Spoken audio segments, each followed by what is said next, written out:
I found these at my local grocery store, which I did not expect to find there. This is a Peperomia argyrea, the watermelon Peperomia, and this is a Begonia kingiana. Both look a little worse for wear, but I'm hoping they're gonna get established. Currently they're in quarantine, as for all new plants. And also, as for all new plants, what I actually do, except quarantining them, is to propagate them. Because these two are plants that actually are on my wish list. I did not expect to find them to the price that I did, but I did, and I always like the idea of a backup when I find something I really like. And so the Begonia and the Peperomia can be propagated, well, almost the same, I'd say. At least there's a rhizomal Begonia, where you take the leaf cuttings and use the veins. In the Peperomia, the veins also will produce new plants. So, preparation first. The containers.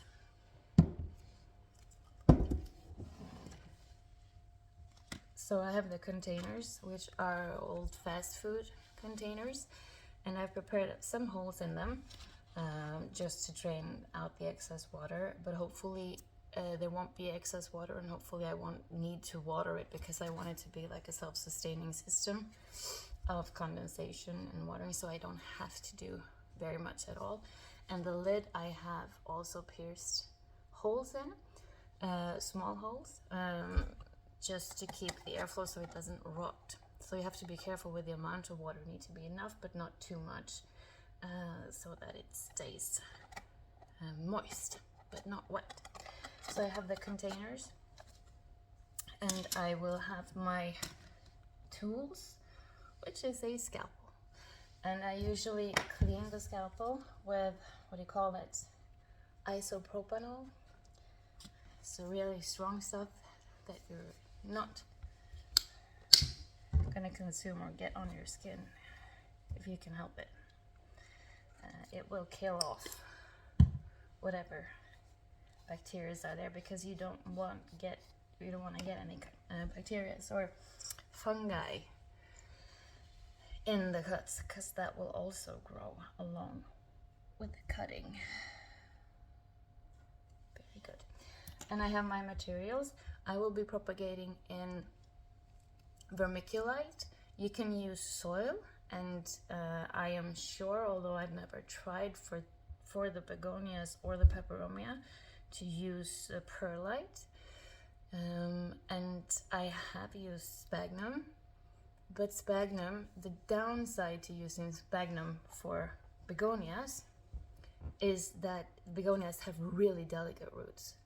So when you are going to untangle the cutting, or the small begonias from the moss, from the sphagnum, it's a difficult process, and you might tear off more roots than you save in the process of untangling them.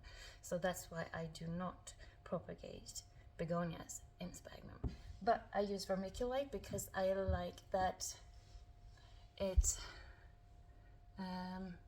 stays wet, or rather moist, without being wet. Vermiculite is a volcanic mineral, and so it's light, it basically weighs nothing, and it's airy, and it retains moisture really well. So I like that for my begonias, and I think it will be a good medium for the peperomia as well. I do not use soil to propagate in, simply because since the soil needs to be moist constantly, it might attract fungus gnats. Because the way I keep fungus gnats at bay is to keep the top layer of most of my plants, top layer of soil, dry. And when when I propagate, I can't do that because everything needs to be moist constantly. So that's why I prefer this, the vermiculite as a medium. And I also use hydrogen peroxide, a 3% mix, to spray the cuttings when I cut them. And this, well, it cleans, but basically kills off fungus, if there are any, so that it doesn't grow in the container. Okay, let's prepare the containers first, shall we?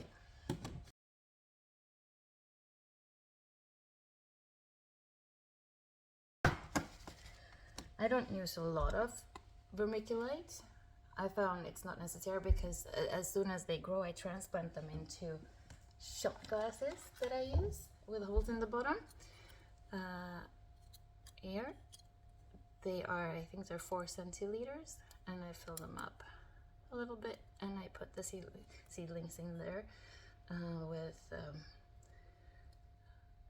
nutritious soil when they have roots, because without roots you shouldn't be too nutritious or too generous with the nutrition. Wet the vermiculite quite generously, and then I pour off the excess. And this is to kind of loosen it up after it's gotten water.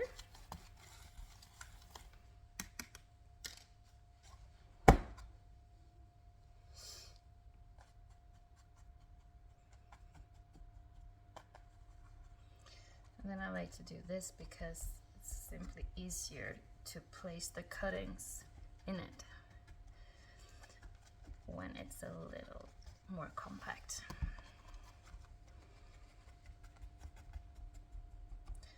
Okay, there we go. So when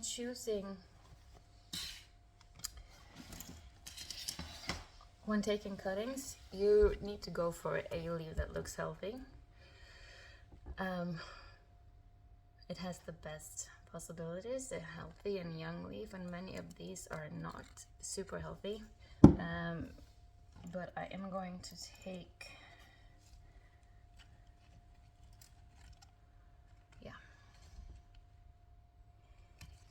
this one, and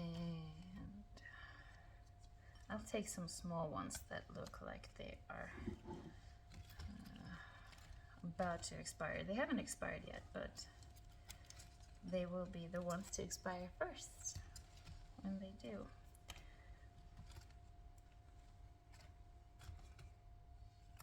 Here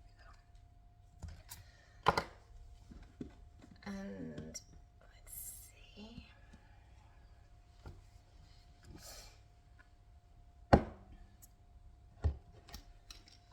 Spray them down.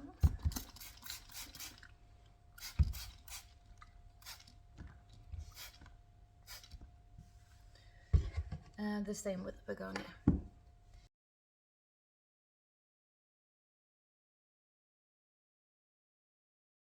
So I'm starting with the peperomia, and I know that you can just cut directly over it so that a new plant is coming out from each vein. And I'm gonna do that with the smaller ones, but with this big one I'm gonna try the begonia way, just because I'm curious. So we're simply gonna do this and cut off a lot of the petiole, because I think from this one it can grow from the different veins, but also from the petiole. So we'll see.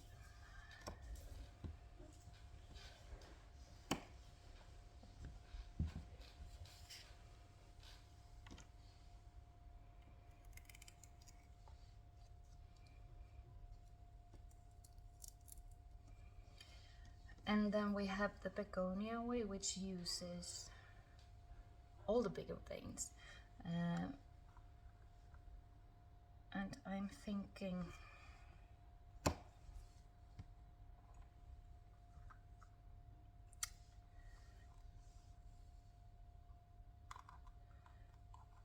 I'm gonna do this to get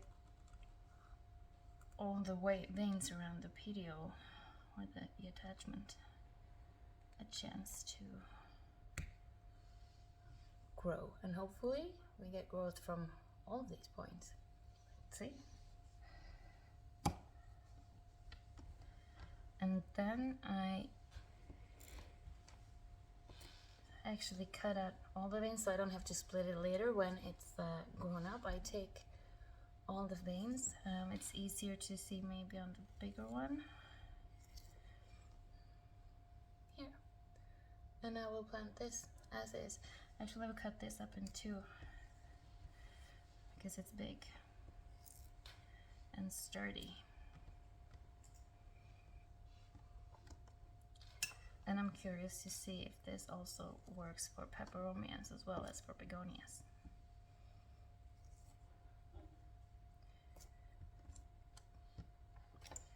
So we take one of the containers, feels nice, and then we just place these guys in here.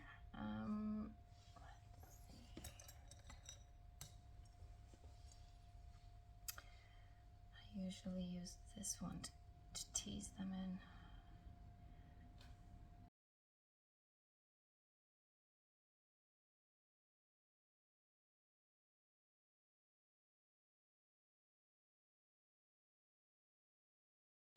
Now, take these little suckers. Oops.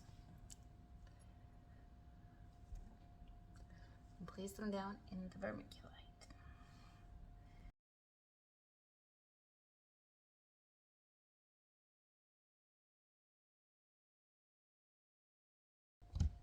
Okay, here we go. So we have this box. I always like these smaller ones because it looks like shark fins sticking out. Cute. All these as well.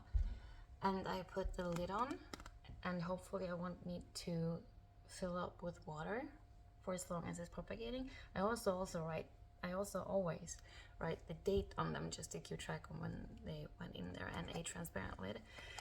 And all of these usually go into my IKEA greenhouse cabinet right here next to me on a shelf. So it's humid, it's a little warmer than room temperature, and quite light, quite a lot of indirect light.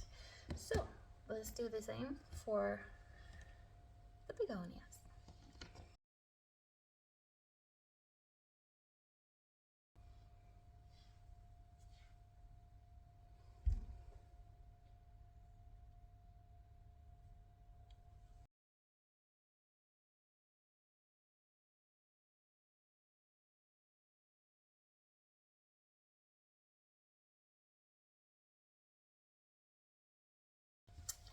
Alright, let's place them in their container.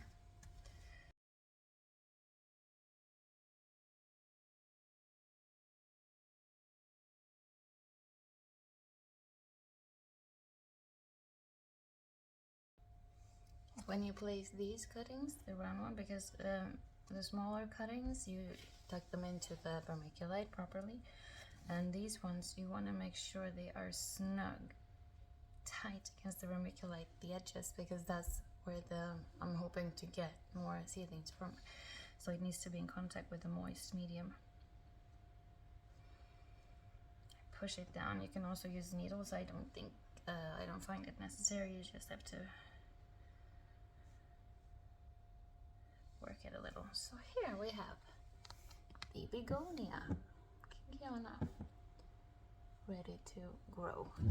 I'd say it takes about 6 weeks at least for the begonia. As for the peperomia, I'm not sure, and I am curious to see. I'm curious to see if this way of propagating it, the begonia way, works for peperomias as well.